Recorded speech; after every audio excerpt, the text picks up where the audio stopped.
come back and report. Two questions on the Middle East and then one on Ukraine. Have the USS Abraham Lincoln, or has the USS Abraham Lincoln Carrier Strike Group and USS Georgia arrived in CENTCOM? They're still in transit, Orrin, and we'll keep you updated on that front. But I do anticipate they'll be arriving soon.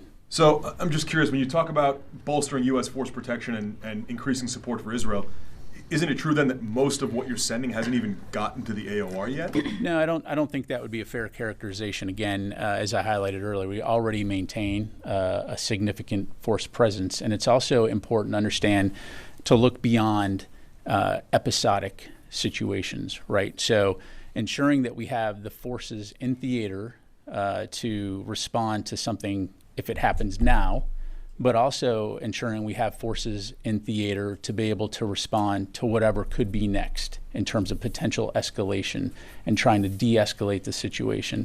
And that requires bolstering some of those capabilities. Again, one, to send a clear message, but two, to be able to respond in a longer term scenario should we need to do that. So I'll just leave it there. And then just a quick Ukraine question. Is the U.S. ready to openly and publicly support Ukraine's operation in Kursk? If not, why not? Look, again, we're continuing to have the discussions with the Ukrainians in terms of their focus. You heard President Zelensky say it was to create a buffer zone. So we're having those conversations to learn more about what their objectives are. Again, if you take a step back from a U.S. perspective, our focus continues to be enabling Ukraine to be a free and sovereign country that can deter Russian aggression in the future. And so that continues to be our focus.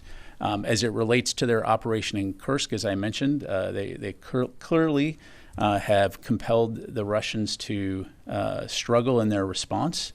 It has certainly demonstrated the creativity and the battlefield prowess of the Ukrainians. But when it comes to what their longer term objectives are here, that's something that we're still discussing with them. Thank you. Sir.